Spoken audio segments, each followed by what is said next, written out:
माई मेरे श्याम लगो।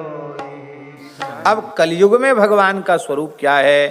बोले कृष्ण वर्णम त्विषा कृष्णम सांगोपांगास्त्र पार्षदम यज्ञैः संकीर्तन प्रायैर्यजन्ति सुमेधसा। क्या बढ़िया बात कहती। बोले कलयुग में भगवान का श्री अंग का रंग एकदम श्याम वर्ण का, काले रंग का है।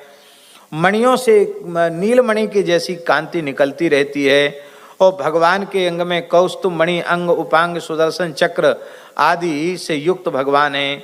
और भगवान की उपासना कलयुग के लोग ऐसे यज्ञों से करते हैं जिनमें संकीर्तन की प्रधानता है। नाम संकीर्तन के द्वारा कलौ हरेर नाम हरेर नाम हरेर नाम केवलम कलौ नास्तेव नास्तेव नास्तेव गतिर्न्यथा। सुमेधसा, जो विशेष बुद्धिमान होते हैं वो प्रत्येक उत्सव में, प्रत्येक कर्मकांड में कीर्तन की प्रधानता रखते हैं। क्या बढ़िया बात कही। यही समझाने के लिए तो भगवान नित्य गोलोक विहारी श्री गौरहरि के रूप में अवतरित हुए, जिन्होंने सब जीवों को संकीर्तन का प्रेम प्रदान करके, भाव प्रदान करके, सब जीव जगत को और श्री कृष्ण प्रेम प्रदान करके धन्य किया। निश्चित ही श्रीमन महाप्रभु जी का ये अनुग्रह है कि आज समग्र विश्व में संकीर्तन का प्रचार प्रसार हो रहा है। बोलो भक्तवत्सल भगवान की। अब सतयुग कलयुग के लोग स्तुति कैसे करते हैं? दो श्लोक कलयुग के लोगों के द्वारा स्तुति के लिए निश्चित हैं। इसलिए मेरी प्रार्थना है ये दो श्लोक सबको रोज बोलना चाहिए, क्योंकि ये हम लोगों के लिए निश्चित किए गए हैं। और बहुत से लोगों को तो याद होंगे, जिनको याद ना हो वो याद कर लें। कई बार हमारे मन में आता कि स्तुति जो हमारे लोगों के यहाँ परंपरागत तरीके से चलती वो तो ठीक है, पर कुछ ऐसा परिवर्तन करें। लेकिन बड़ी समस्या की बात है, कोई परिवर्तन करते हल्ला गुल्ला ज्यादा मचता है। नहीं तो कुछ ऐसा होना चाहिए कि ऐसे श्लोक सम्मिलित होने चाहिए प्रार्थना में। ध्येयं सदा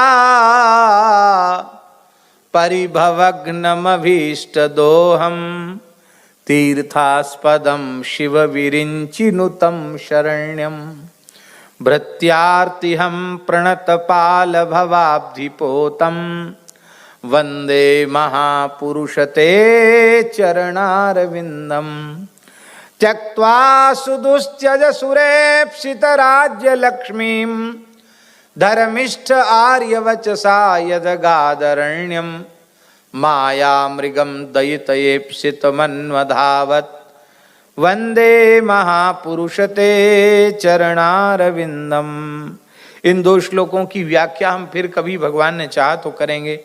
बड़ी अद्भुत व्याख्या है। इस तरह से भगवान अवतार लेते हैं। कलयुग में भगवान राम कृष्ण ही सब जीवों के उपास्य हैं। कहते हैं जो बड़े बड़े महापुरुष हैं वो कलयुग की बड़ी प्रशंसा करते हैं।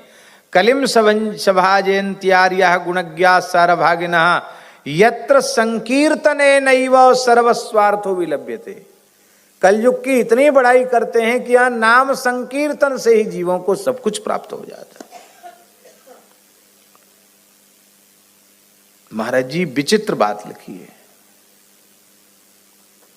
करभाजन कह रहे हैं सतयुग त्रेता द्वापर के साधक कलयुग में जन्म लेना चाहते हैं, क्योंकि भगवान की प्राप्ति कलयुग में सबसे सरल है। कृतादि सुप्रजा राजन कला विच्छन्ति संभवम कलौ खलु भविष्यन्ति नारायण परायणा। नारायण परायण जीव कलयुग में जन्म लेते रहेंगे। कहाँ कहाँ जन्म लेंगे भगवान के परायण भक्त? कहते क्वचित क्वचिन महाराज द्रविड़ेषु च भूरिशः। दक्षिण भारत द्रविड़ देश में बहुत होंगे, बहुत संत प्रकट होंगे। ताम्रपर्णी नदी यत्र कृतमाला पयस्विनी। जहाँ ताम्रपर्णी, कृतमाला, कावेरी है, महानदी है, ऐसे जो वहाँ भगवान के विशेष भक्त जन्म लेंगे।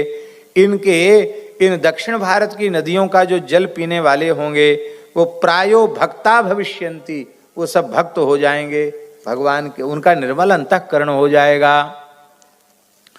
और इधर मध्य भारत, उत्तर भारत, इनकी नदियों का जल पीने वाले निष्पाप हो जाएंगे। हमारी नदियां भी बड़ी प्रभावशाली हैं।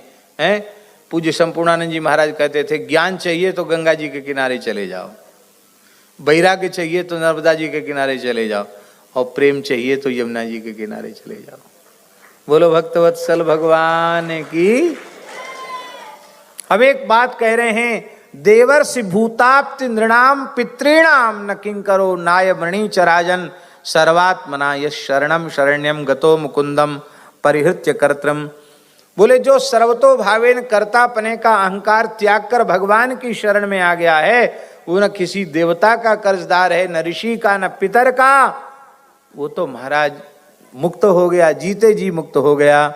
इसलिए प्रेमी भक्तों को चाहिए कि सर्वतो भावेन भगवान की शरण हो जाएं। महाराज जी यहाँ तक लिखा है कि भगवान का भजन करने वाले से कथनचित कोई अपकर्म भी बन जाए तो उससे उसका पतन नहीं हो पाता, क्योंकि भगवान उसके हृदय में बैठते हैं। जैसे सूर्य के पास अंधकार नहीं जाता, ऐसी पाप रूपी अंधकार उसके पास जाता नहीं, क्योंकि तेसु अगविधरी आस्ते, भगवान उनके हृदय में विराजमान। इसका मतलब ये नहीं कि पाप कर्म में प्रवृत्त होना चाहिए, भगवान की ये उदारता है, किसी भी प्रकार से भजन करने से लाभ है। माई मेरे श्याम